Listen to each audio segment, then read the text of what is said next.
You on 8? You on 8. Okay, you're clear. Stand by for your base.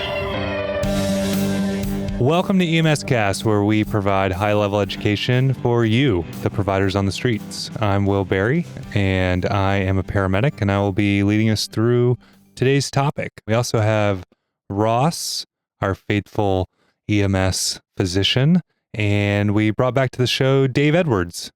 Thanks, Dave. My pleasure. I'm excited. For those of you that don't know, Dave works in the Denver EMS system as the Assistant Director of Clinical Performance. So Dave, in a nutshell, what does that mean? So that means that I try to oversee the quality of our entire emergency medical response system. So it's the 911 what's your emergency, the call taking, the EMD, Denver Police, Denver Fire Response, their medical care, Denver paramedics, all the way through disposition at the hospital. Awesome. Well, thanks again for coming on. Today, we're going to be talking about trauma triage. And the catalyst for this episode was a couple years ago, the American College of Surgeons, the ACS, they revised their guidelines for field trauma triage, and they took a different approach to it. Most of us are used to a trauma triage algorithm that is several boxes connected by, if-then statements. You start with this, and if you see that, you move this direction. If not, you go that direction. And it can be pretty prescriptive, and it can lead us through our assessment and arrive at a triage category: deceased, critical or red, delayed, yellow, or green. They're the least acute patients. The most recent guidelines from the ACS have changed that model to kind of more principle-based. And so what they've done is they've created a list of criteria that indicate the patient is red and a list of criteria that indicate your patient is yellow. And they've done away with the prescriptive how to think model of an algorithm. So we're going to be discussing that and its implications for us in the field. But first, I want to toss to you, Ross. What is the ACS and why do we listen to them? That's a great question, Will. I will attempt to answer it, but thanks for, taking lead on this and doing this episode. I'm super excited. I can't think of two more well-knowledged and articulate people in EMS than you and Dave. So I'm super excited to just sit back and listen to what you guys have to say.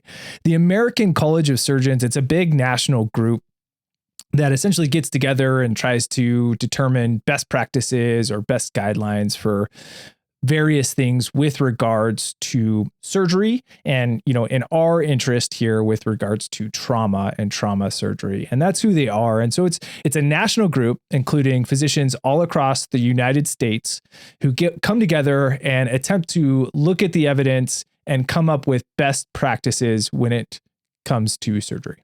And how do you kind of mentioned this, but how do they generally arrive at their recommendations? Are they just thinking about all of their personal experiences and how they have treated certain cases?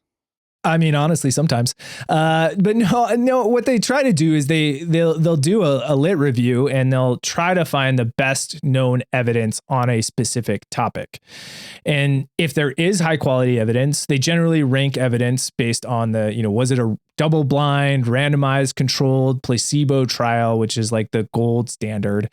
And that's a very high level quality of evidence of saying, yeah, we have a good definitive answer for this. But it's difficult in the real world to always get those, especially in the pre-hospital setting, especially in something as acute and emergent as trauma. And so in those cases, they'll look at observational studies, which have a lower rating of evidence and strength of that evidence. And if there's no evidence at all, if there hasn't been a trial to look at the specific question we're talking about, it's essentially what they call expert consensus. And so the people on these committees are generally considered experts in their field of medicine, and they will sit down and they'll debate and they'll say, based on, studies looking at other things that aren't applicable or based on, experiences that we have personally had within medicine or theories or animal-based models, this is what we feel is the best guideline or the best treatment modality based on our expert consensus of these physicians across the United States. So to sum up a little bit, if this body of surgeons tells us that getting shot in the chest is really, really, really bad, we can listen to them. I think so. I mean, some of this true is just like intuitively, right? That makes sense. Yeah, there's a lot of important structures in the chest. That's bad. But yes, they're all experts in their field. So what they say does carry weight. And they list the limitations they have. They list like, yes, what we're saying here has high quality evidence, or no, it doesn't. And this is just our best attempt at how we should approach this. Nice. We're going to be referring to this new document multiple times throughout our discussion. And the best thing to do is, if you're unfamiliar with it, a simple search engine prompt of ACS field trauma triage, it'll probably be the first hit. And I would recommend taking a peek at it. It'll probably add some context to our discussion. And we should have some show notes on our website, emspodcast.com, that will have these guidelines listed on there as well. So Dave, I want to throw to you really quick. As somebody that looks at a system from the time 911 is called all the way potentially through hospital outcome, what are some of your thoughts on how they changed their recommendations and their approach to thinking about these patients? There's a couple pieces. First of all, it made me very nervous. I'm not going to lie. There's comfort in an algorithm. There's comfort in see this, do this. Of course, the problem with that is that it's fraught with error, because nothing is as simple as an algorithm. Nothing is as simple as see this, do that. So initially I was like, oh man, this is gonna delay the resources getting to a trauma patient even more, because I'm gonna have somebody stepping back saying, you know, it was easier when I had SALT. It was easier when I had START, because I could just point at somebody and know what they were. That was my gut. To be honest, though, that's my thought about a 50-patient call, a 50-patient trauma call. Well, you've been in the business a long time. I've been in the business a long time. Ross has been in the business a long time. Have we ever experienced a 50-patient call? No, I've experienced 50 people and like 5 of them are hurt, and you're trying to sift through like what is white noise versus where do I need to actually be applying my efforts. Right, which is what I really like about this new, and we'll get into it more, I'm sure, but this new context of I'm defining the reds, I'm defining the yellows. By default, everyone else is green. Don't get caught up in the white noise. Stop trying to define the people walking around not complaining. Stop trying to categorize them. They've already categorized themselves. That's a subset though. It made me nervous, but what I really like about it is that when you get down to it, this is encouraging pre-hospital providers to think, to practice what they know, to demonstrate their understanding of pathophysiology, especially in the setting of trauma, but these fit for medicine also, but understanding the concepts there of how injuries hurt the body, what that means when they affect the brain, when they affect the heart, when they affect the vessels, and the ability to act on that. I really like it. Dave, listening to you mention that, it's funny to me because in our episode, when you talked to us about the principles of trauma and the work that you did with regards to that document, we talked about trauma being an algorithm, and you hot take said, I would argue trauma is not algorithmic. Right. And we talked about the stresses and the complexity of those calls that highlighted that. Yeah. So to hear you worry about it, stepping away from this algorithm surprises me. Ultimately, what I want is that when the first providers walk onto a chaotic scene of 5, 10, 15 patients, heaven forbid more, that they aren't bogged down with a cognitive burden. I want things to be as simple as possible. And it's why in our system, thanks to Will's insight, you know, we did move away from START triage because we wanted SALT, because we didn't have to remember even numbers. I'm not checking a pulse. I'm not remembering a number. I'm remembering a few key points, and I'm pointing people in the right direction. And this is a pre-triage, right? Understanding that triage is by definition sorting of patients. Will got fancy earlier with some French words before we started recording. Triage is a French word which literally means to sort. That's what we're doing with these patients. But I also think it's important to do that as rapidly as possible, understanding that we can reprioritize the transport orders, we can reprioritize the triage categories. But that's why my initial stress was there, my heartburn established, because it's not algorithmic. But if we can remove every single cognitive barrier possible, the better. That being said, this doesn't add a lot. It adds clinical critical thinking, which I encourage. And as I think will encourage us to talk about in a little bit, it can be practiced. And even that can become a very rapid, automatic thought process. Yeah, I agree with you. I think when Will brought up these changes to me and we started talking about them, I was very excited about it because just like you said it, in my mind, this simplifies what's going on. And just like you talked about going from start to SALT to simplify your trauma triage, I see these guidelines doing that even further. And we have come up with so many acronyms for possible MCI triage protocols. And I feel like a lot of them get hung up with the complexity of it. And what I like about this is breaking it down into the simplicity of what you do on an everyday call and applying that on a greater scale. One of the things for me in this discussion that's almost kind of the elephant in the room is an algorithmic triage method looks great in a protocol book, but when you get onto a scene, unless you've practiced it, you're not going to remember it.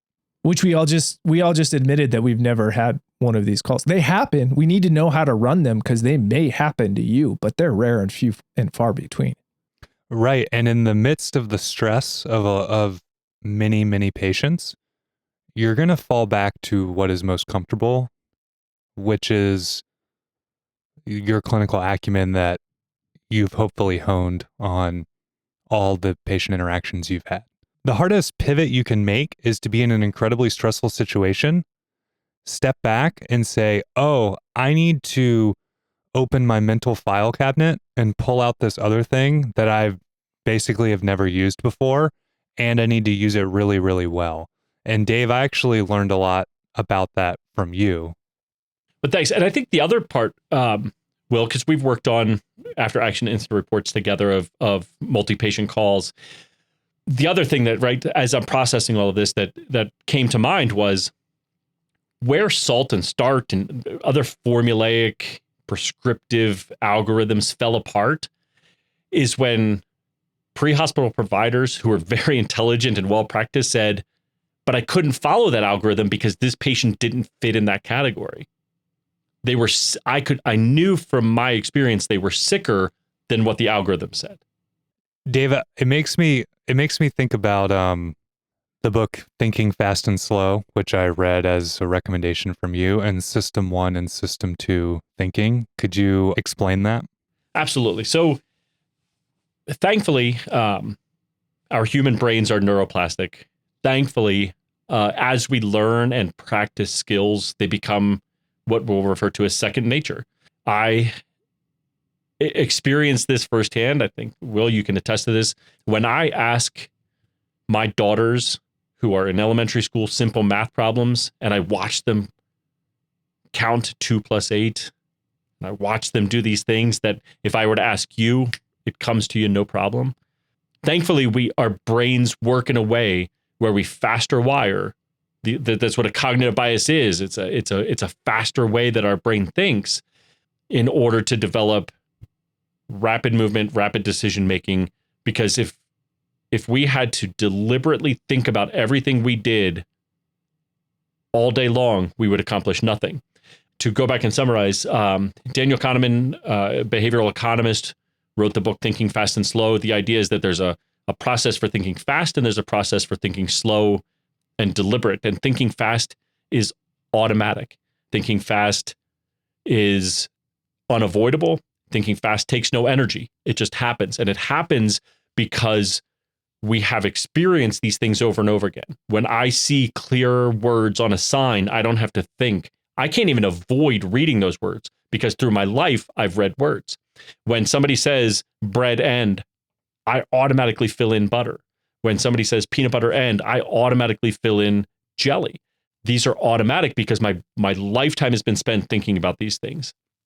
And I can't avoid thinking about them. And for a paramedic, unlike the deliberate system 2 thinking, that is very, I have to engage it. It takes energy. It actually takes a pathological response of an elevated blood pressure and dilating pupils, elevated heart rate, a little bit of perspiration, complicated division, complicated processes like counting all the letter J on in a book. That would be very difficult because my brain would want to read, where now I'm counting. That's a very system 2. What most paramedics do is engage system 1, which is I've seen dozens of patients a day, several shifts a week for years. So when I see a patient, trauma or medical, my system 1 can break down sick or not sick very quickly. And I don't need an algorithm to tell me that. When I try to default to an algorithm I'm not comfortable with, I'm actually forcing a system 2 engagement to do a system 1 process. Yeah. And where I want to segue from here is we've learned about what the American College of Surgeons is and who they are and why we should listen to them. We know that they've given us these new guidelines for how to prioritize critically injured trauma patients in the field. And they're getting away from prescribing how we should think. And now we're talking a little bit about how we develop those patterns of thinking.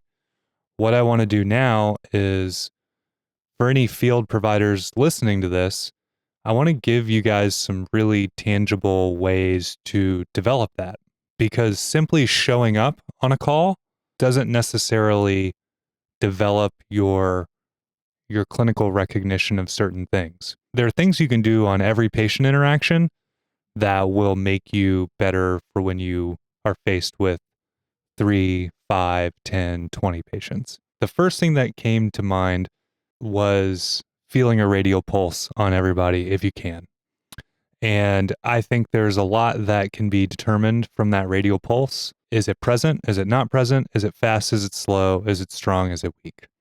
And I'm not necessarily talking about counting it. I'm just talking about reaching down and feeling a radial pulse. I think the more we do that on all of our patients, the more we hone just a critical assessment tool. Will, I couldn't agree more. And I think that this is the key to it. And I'm going to flash back many years, and I'm going to expose myself for being as old as I am. I went to paramedic school in 2000. And if we can all flash back to 2000, you don't have to tell me where you were. But 2000 was pre-Google, right? Pre-modern day internet. 2000 was pre-iPhones, pre-9/11. Like, it was a different world then. Well, when I went to school, I was told that the American College of Surgeons had gotten together and made a different decision. But they decided that a simple way to explain this was to say, if 4 body systems fail you, they kill you immediately, and only 4. And I still teach this. Now, the reason I preface with the 2000 anecdote was because I don't know that if ACS keeps their data back to 2000. I don't know if they have those papers published. I can't necessarily find it, but I think this is still good science. As long as one of their recommendations has nothing to do with masked trousers, I think we're going to be on a good track here. We're on a good track. So what I was taught was if the neurologic system, the respiratory system, the cardiovascular system, or the hematologic system fails you, that will lead to immediate death, but only, or a quick death at least, but only when one of those 4 body systems fail you. So endocrine system failure is horrible, but we can supplement that and you can live a long time with a good quality of life. Or even if you don't receive treatment for that, it's not until the failure of that system affects one of the other 4 that it leads to death. And this in turn is kind of what we're saying here. This is what they're still carrying forward in this assessment, is that if you can assess the body systems, if you have an understanding of pathophysiology that you hone on every call, whether it's a non-emergent response and somebody that you think is a safe refusal to an emergent return to the hospital that you know is sick, if you're assessing those 4 body systems on every call, when you come across that trauma, your assessment is the same. It's feeling for a pulse. Can you follow commands, assessing respiratory system, and you're assessing those body systems. That still holds true today. What I was told 23 years ago had been decided a few years prior by the ACS. But that same, whether you're sitting in a chair complaining of knee pain, whether you fell off a ladder, whether you're in a train crash, a plane crash, multi-shooting, I'm going to assess all of those patients the same way. Exactly what you're saying. I'm going to feel a pulse. I'm going to see if they can follow commands.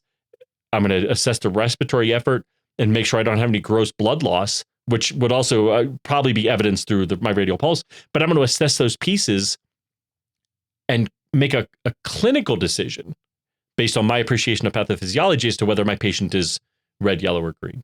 Yeah, Dave, to flesh it out a little more, how do you recommend to people to make a very quick assessment of someone's neurofunction? Absolutely. So what I would recommend, I mean, on most everyday call, you do what if you flash back to paramedic school, EMT school, it's probably what you were taught anyway. You walk in, you introduce yourself, you put your hand out, shake my hand, and then you turn that handshake into a pulse check. But you just don't do it to do it.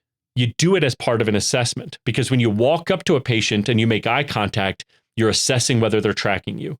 You're assessing whether they're acknowledging your presence. You're paying attention to how they're sitting, how they're breathing. Is there orthopnea? Is there not? What is their skin color? You put your hand out, and I don't have to say, ma'am, sir, shake my hand. When I put my hand out, that's a follow a command assessment. I put my hand out, they reach out, they grab my hand. I kind of feel the grip. I feel the warmth of their skin.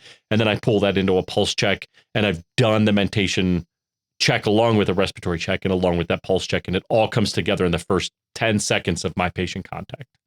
So Ross, I want to ask you, when you walk into a patient's room in the emergency department, what are some tools you employ to, in less than 5 seconds, assess someone's neurofunction? Yeah, that's exactly the same thing that Dave just mentioned. I mean, it's not much different for me in the emergency department when I'm doing this. When I walk into a room, I see whether or not the patient's tracking my movements throughout the room. I see whether or not they're answering questions appropriately. I'm assessing whether or not they're slurring their speech. The first thing I do when I walk into the room is I introduce myself, and then I ask them what their name is. I already know what their name is. I have an electronic medical record and somebody who triaged this patient, and I already know what their name is. But I walk in, I introduce myself, I ask them what their name is, and that tells me, are they alerted and oriented to who they are? And if they're answering questions appropriately, slurring their speech, I keep an eye on track their head movements as well as any sort of extremity movements to see which extremities they're spontaneously moving. And that can give me a quick assessment of their neurologic function. And if I pick up any immediate concerns there, I can dive deeper. Or if their history suggests any immediate concerns, then I can dive deeper into more specific neurologic exams. That's awesome. The way I expand on this in my mind, obviously, if you're, let's say it's a multi-patient incident of whatever flavor, car wreck, mass shooting, whatever, yes, we may not be able to ask every single person their name and what happened to them, but we can say, get up and move towards whatever. And can they just follow that command? There's very practical application to why we would ask them to do such a thing, maybe safety reasons, but we're also rolling that into an assessment. We mentioned feeling a pulse, shaking someone's hand, and just introducing ourselves, and how in about 5 seconds or less, we can learn a lot just from that. Dave, I want to hear you expand a little more. Obviously, if there's significant hemorrhage, that's,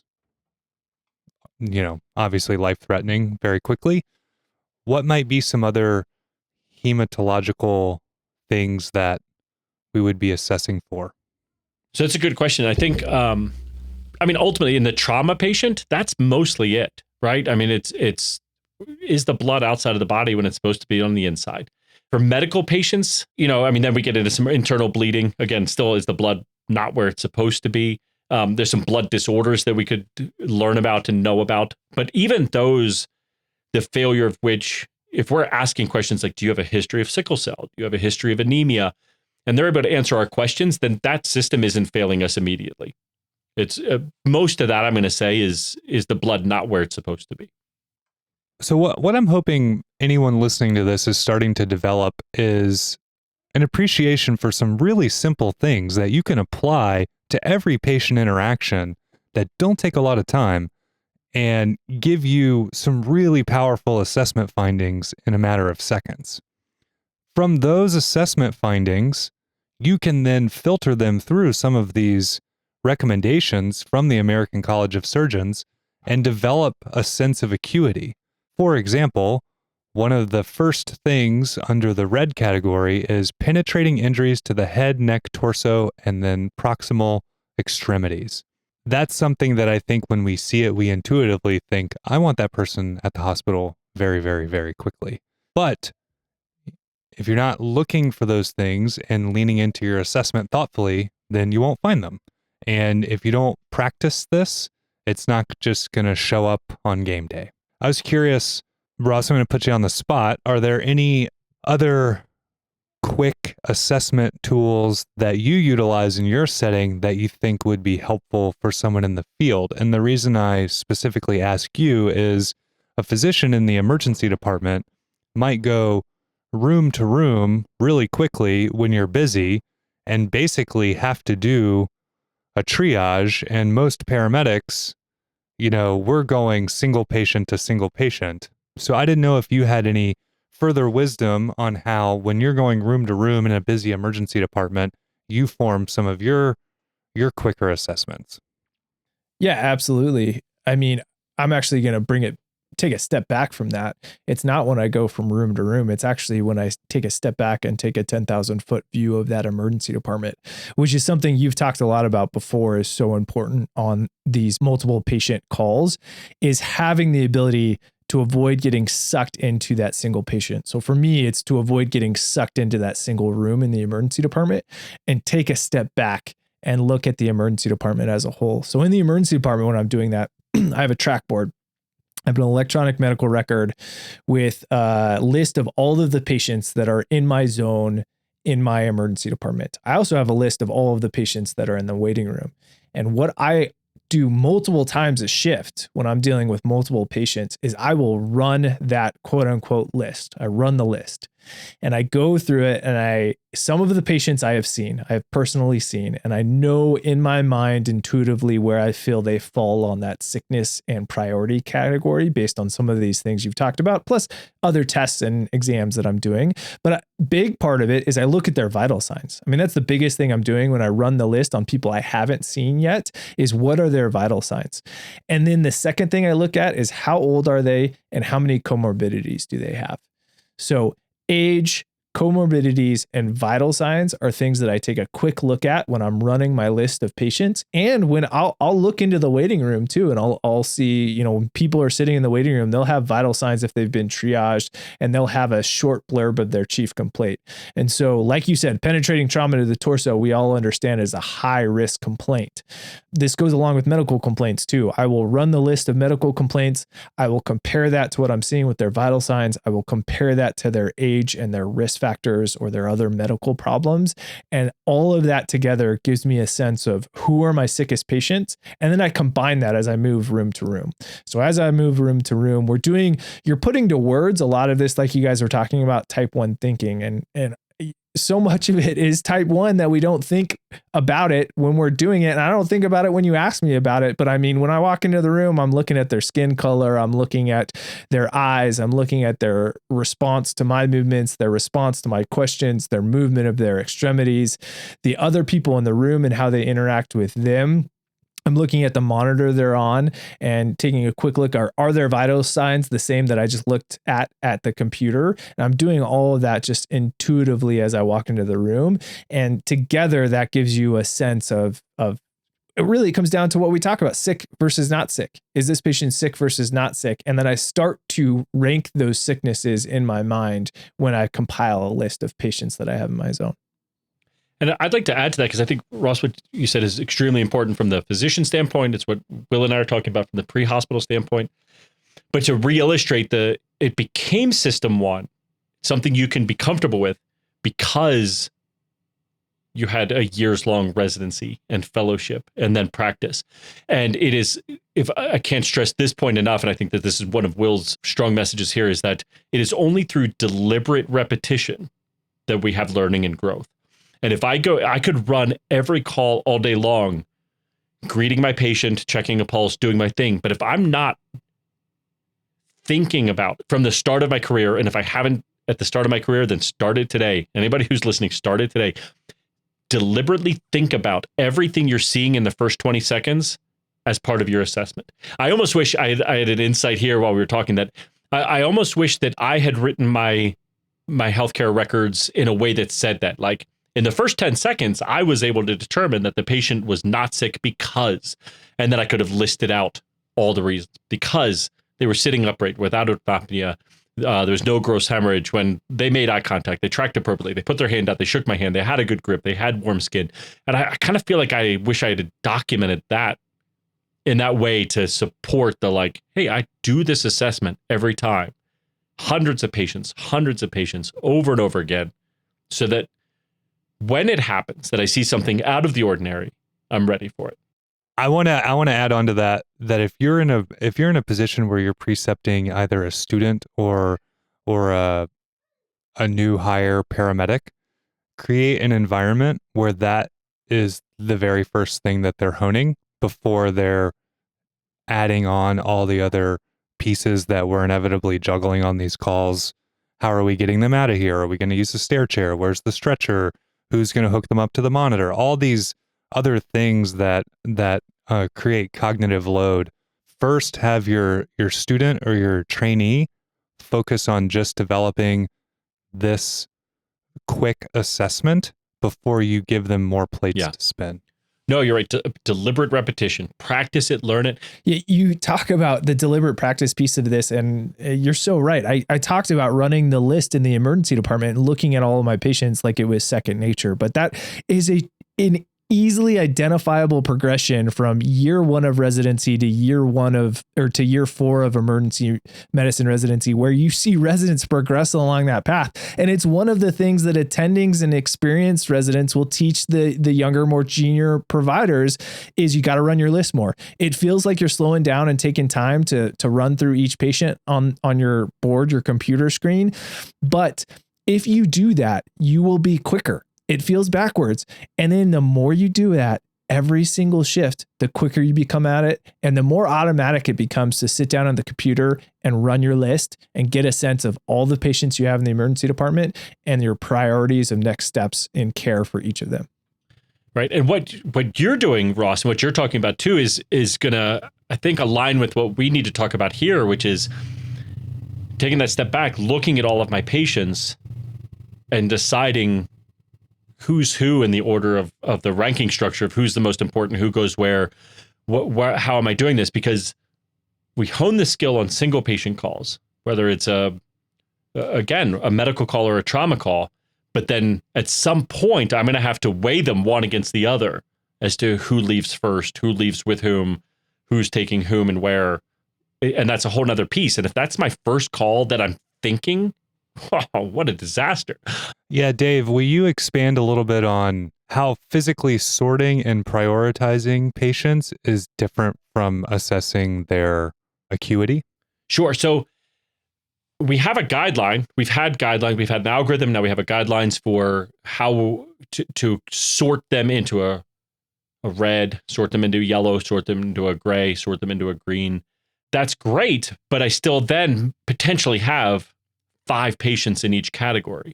But now I have to determine amongst the 5 reds, 5 yellows, and 5 greens, who goes out when. This is where critical thinking comes in. This is where I don't want to be bogged down with my cognitive stressors of who's really sick, who isn't, how do I know if they're sick, how do I do a 10-second assessment. That all has to be very system one, automatic, based on my past deliberate repetitions, so that now I can sit back and say, I have 5 reds. I know that these 5 have to leave the scene, hopefully as fast as possible. But now I can sit back and say, How many resources are on scene to transport? How many can take more than one? Who goes to what trauma center or specialty center based on needs? And I think this is what you're asking us. Now I can engage and have an elevated blood pressure, an elevated heart rate, perspiration, dilated pupils. I can engage system 2 to say, how do I move these people off the scene? Because I can only do one system 2 function at a time. And if my categorizing of patients, my triaging is system 2, then I can't figure out how to get people off the scene. I can't figure out which ones get in which ambulance at what time. But that's unique to the call, regardless of whether it's a car crash, a shooting, a building collapse, 5 people who fell off a balcony. These pieces are going to come together, and that's when I can step back and say, cool, who do I have? Maybe even which resources do I trust? Maybe I know one medic from another. They're from my system, and I say, I'm going to send you with 2 reds because I know you've been doing this for a long time. And for a long time, you've been a lifelong learner, and you're the medic that I can trust to take 2 critical patients. Maybe the next one is a field training ambulance, and I can say, I can trust you to take 2 yellows or a red and a yellow, so you get them off scene. But that's where the cognitive practice comes in, is that I can engage system 2, which takes energy, after I've gone through and not engaged system 2 yet. What I think I'm deciphering from hearing you talk is, so if we put into practice some of these recommendations we're talking about with just good, quick assessment pearls, and we create that assessment to be something that is automatic and system 1, then we can devote some cognitive load towards all these, what I'm calling operational challenges that inevitably define these calls. It's spread out over a long space or area, or we can access some patients but not others, or these folks are family and they say they won't be separated from one another. Is that kind of aligned with what you're talking about, Dave? Wholeheartedly. I think thanks to the current ACS guidelines and whatever an agency can do to remove what Will and I you've referred to in the past as the cognitive markers, the cognitive initiators of I need to pull a switch now. Remove all of those if you can. I like the idea of a rapid patient count to a dispatch center that says, I have about X number of reds, about X number of yellows, and send resources to the scene based on that. What I don't want is to have providers on scene having to think, well, I could put 2 of those in that ambulance, 2 of those in another, 2 in another, because then if I'm doing that while I'm triaging and while I'm deciding things, I'm taking up cognitive space. That's a stressor that is not necessary. My point is, get all of the automatic things done so that when there comes a time and I have to put effort into my thoughts, I can do that. So between a system and an ACS guidelines, run the call automatic until you can't anymore.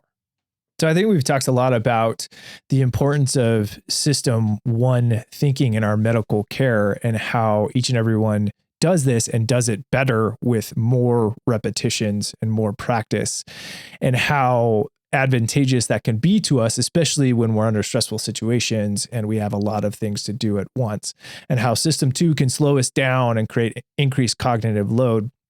We've talked about how a lot of these triage systems seem to incorporate too much of system 2, which I think we can now see the downsides to that, and how we like that the ACS guidelines are doing away with some of that system 2 cognitive load and bringing in more of that system 1 thinking and allowing us to do what we already do in practice and then do it quicker with less cognitive load. I think now's a good time to talk about the changes. Will, can you highlight everything we're talking about here with regards to the ACS changes to the triage, and we move forward after that? Yeah, absolutely. The best way will be for folks to pull it up themselves, but what you have is, picture a sheet of paper divided in half. The top is red, the bottom is yellow. Red, there's just basically a bulleted list that says these injury patterns equal someone that's red. And then there's another column that says these mental status and vital sign changes would also indicate someone is red. They're not very earth-shattering in terms of how profound they are. Unable to follow commands is the top mental status change that indicates somebody is red. So if somebody is completely unresponsive, that's not good. Under the red, it says patients meeting any one of the above criteria should be transported to the highest level trauma center available within the geographic constraints of the system. And one reason I like that is some places don't have access to a level 1 trauma center. Some places have multiple level 1 trauma centers, and they might, there are system specific operational constraints that go into all of that.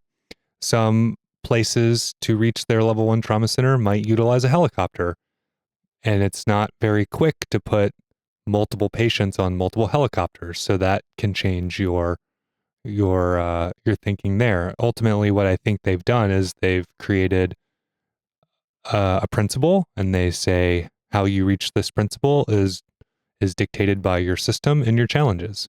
Moving towards the yellow, the bottom half of the piece of paper. So there's 2 columns again. Starting at the bottom, it says patients meeting any one of the following yellow criteria who do not meet any of the red criteria should be preferentially transported to a trauma center as available within the geographic constraints of the trauma system. So you have a group of people, a group of patients. Some of them obviously meet the red criteria. That's easy. They're red, they're sick. We need to get them off the scene as fast as possible to the highest level trauma center that we can reasonably make happen. Then we have all this other group of folks, and inevitably, some are fine, some are more critical than others, and we end up in this pretty big gray area. And so what they talk about in this yellow section is 2 columns, some specific mechanisms of injury. We don't let mechanism of injury all by itself dictate what we do, but I do like how this is basically saying, hey, if this is their mechanism, this is associated with significant injury, we should pay attention. For example, ejected from a vehicle. Okay, at our first 5-second glance, they didn't meet any of the red criteria, but they were ejected from a vehicle. The person that is also maybe walking around on scene that was not ejected from the vehicle, the patient that was ejected from the vehicle, they should probably be transported first because that's associated with high injury. There's also a column under yellow that just leaves it up to the EMS provider's judgment. Let's say we're evaluating 2 patients that are up walking around, following commands, have a radial pulse, all these things that we very quickly assessed, but one of them is on anticoagulants. Well, that's associated with a lot of risk. That person should receive care first or receive transport first. And so they give you some of these things to steer your judgment towards higher risk of injury. And then the last but not least thing is, if you're concerned, take them to a trauma center, which in my opinion is like saying, trust your gut. If you think they need to go to a very capable facility, send them there. What would add to that is hone your gut, like we're talking about. Hone your system 1. Develop it. Practice it on every call so that when you do have that sense in the back of your mind that says, I think this person is actually sick, you listen to it. Get follow-up on your patients so you can confirm that suspicion. That patient looked like this. They had this serious thing wrong with them. When a patient looks like that, I should be concerned. Absolutely. Right, because I think one of the important things here is like about that honing the gut is that if you don't hone your gut instinct is as good as any one of the patients that are on your scene. And you wouldn't refer to them. Hey, do you think you need to go to the hospital? I know you were ejected, but do you need to go? Like, we would never consider that. But like, you hone your gut so that you're the expert on the scene. So with deliberate repetition on every call, we can get to the point where on these critical calls, we can say, something isn't sitting right. And even if we can't, because of the stressors, because of a mystery, because of what, if we can say, I think you need to go, you can trust it confidently. And even if it's a little bit of an over triage, I'd rather that in this situation than, my gut's not telling me anything, so you can go. Yeah, there was actually a study that these new ACS guidelines refer to, if you go to their website, that was just published in 2023, examining over triage versus under triage, and then discussing our comfort level with each. And they, in a nutshell, advocate for a certain margin of over triage is actually good, and we should be doing that. And Dave, as someone that looks at the quality of an entire system, I'm wondering, how do you feel about that? Yeah, I like it. I mean, if we're going to err on either end of that midpoint, I would much rather people over triaging. The last thing I want is the extreme over triage, right? The exaggeration of that is, I have a 4-car crash, a couple people ejected, a couple people walking around. What I don't want is saying everybody goes to the level 1 trauma center, because then the level 1 trauma center shuts down. They can't take care of the critical patients. They're chaotic. It's not our job to take care of them, but we got to take care of our system. But I'd rather err a little bit on the side of over triage, whether it's following a gut or whatever, than sending patients, because long term, every transfer from one facility to another increases morbidity. So what I don't want is transporting patients who shouldn't be transported to lower level trauma centers or non-trauma centers, going there when they're going to end up at the level 1. I also know that, Dave, when we talk about this, we inevitably talk about all of the sort of what if operational things that inevitably plague these calls, that I'm glad these recommendations are a movement towards just letting people make good decisions. So many of our multi-patient approaches or mass casualty incident policies, procedures, dogma that gets taught, it's really reliant on, okay, you have like all of these people in front of you right now, and you're looking at all of them. Make a good decision, go.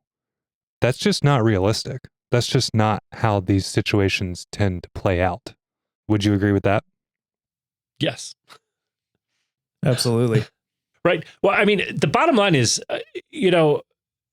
these calls, the bigger they get, the more complicated they get by nature. And I think no matter what, there's going to be elements of human error, human emotion, all of those pieces that play into it. Any provider who has honed their skills, who's taken it upon themselves to be the best provider that they can be, which I do believe is most of them, right?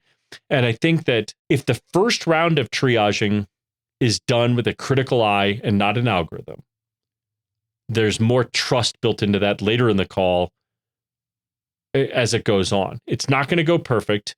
But again, I mean, this is just the reason that we have to say, please understand that on every call you're on, you're practicing for the bigger one. And I encourage anybody who does this job, I would encourage it for ER physicians to play the what if game. Hey, my ER is full of non-critical patients right now. What if some of them were? I'm standing here. I have 2 people who are intoxicated that have to go to an ER because they can't take care of themselves. So let's go. What if they weren't intoxicated? What if they were shot? And play that what if game and just hone your skills day after day to be better than you were before, so that you're ready for something bigger. And when it lays out in front of you, it's not going to go perfect. I understand that, but go into it with a critical mind, and it's going to be a little better than otherwise. You show up to a scene with 2 or 3 patients, you have the time and resources, and not a lot else is going on in the system. You're calling for extra ambulances to get more providers to take care of them, but run through that thought process of, what if there were 10, 15 more patients here? Could the 2 or 3 patients I have in front of me, could they go in one ambulance? Totally. Are there factors with their care, whether it's they both need a monitor, or or whatever else Yeah. that would limit that. And I would have to come up with a different plan. Yeah. And think about things that we haven't even gotten into talking about yet, because we're talking about the clinical aspect, but the operational piece of what's my ingress and egress? Like, have I thought about that? Because I'm not thinking about that when I'm a sole ambulance responding to a call with 1 or 2 patients, but boom, now it's 5, now it's 10. Have I thought about how to get all of these resources here so I don't have multiple agencies all nose to nose on a tight city street and now we can't get out? Thinking about all of those things, but if I play the what if game on the 1 or 2 patients, then right, on the 5 or 10, I've already practiced it, whether it's that day, the next day, but over and over again, I practiced it so I'm ready. You've called a second ambulance to the scene. What if that second ambulance was another agency? How are you going to communicate with them? Right. Yeah. Have I thought about that piece? Exactly. Yeah. By playing this what if game, you're slowly developing some system one thinking around some of the operational pieces. An example, one of our posts in the Denver system was downtown right by the 16th Street Mall. If anyone's been to Denver, they're familiar with that. And a question that I would pose to partners and trainees when we'd be sitting there, probably drinking our Slurpee, looking at people walk by on the mall. And I would say, what if somebody just drove their car right down the mall and just plowed over all these people, used their car as a weapon? What would we do? And we would talk through those operational things. Where would we park? Where would we want ambulances to approach from? What would our radio call sound like? Where would we want them to leave? And sure, you can't create a cookbook for these things, but the more you think that way, the more you train on that, the more you can develop some of the system one thinking around those operational pieces.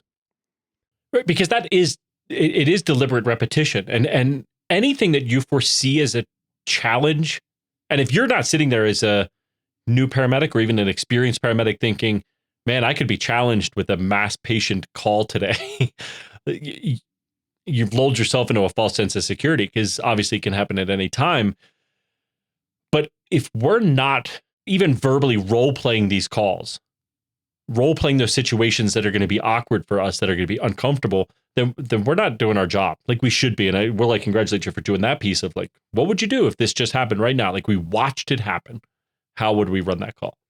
And that makes me think, Will, you've talked about before of embracing the wild card factors. Can you talk a little more about that? Yeah, you're not going to control all the pieces. You're just not going to. And so you have to be comfortable with that. I was a whitewater rafting guide for a long time, and to me, it's very analogous to being on a river. A river has movement in a direction that you can't control. The rapids have forces at play that you can't control.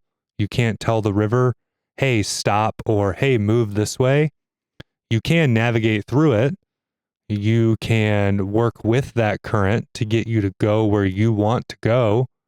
You sometimes a wave hits you a certain direction and you have to react to that and get back on track, but you're flowing with it. And I think about that a lot in terms of some of these calls. We can't tell whatever the stimulus was, hey, stop injuring people, please, for a second while I catch up, whether it's a plane crash, a act of violence, whatever. We have to be able to roll with that. And there's going to be things that we can't control. And what you have to do is just come to grips with that from the start. We can't control these factors. So the more cognitive load we offload before the call, then the more we can tackle a challenge as it comes our way. Like, whoa, I really didn't see this coming. Let's problem solve, because all this other stuff has been trained to the point where it's automatic. And Will, to support that happens on every call already. You're absolutely right. Like, and I frame that as that's the context of the call. The piece that we can control is the where the call happens, the weather, the when it happens, the who it happens to, and whether I could run 10 calls in one day, all of them cardiac chest pains, but each one will be unique in the patient that it is, their attitude towards me, the family and bystanders on scene, whether it's in a park, whether it's outside in the rain, whether it's inside their 20th floor of an apartment complex, all of those elements, like you're saying, that's the rushing water. I can't control that. Come to terms with it, understand that, no different than once you start adding on more patients.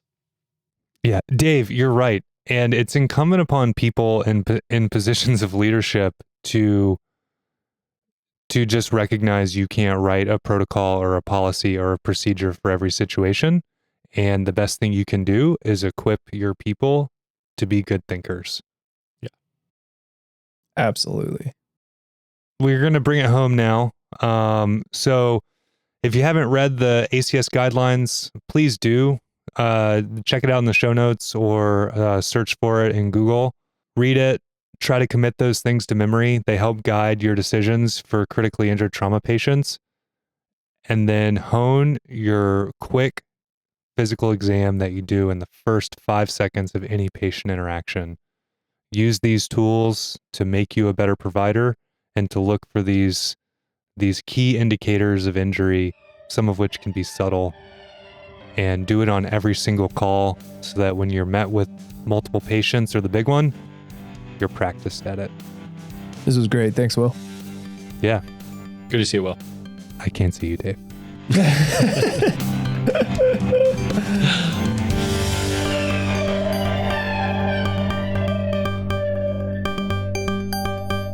Got it. All right. Clap on 3. 1, 2, 3. Okay, that was terrible. Yeah, Dave screwed it up. Yeah, Let's try I hit again. the mic. Like I was like, "Ow, I'm so awkward."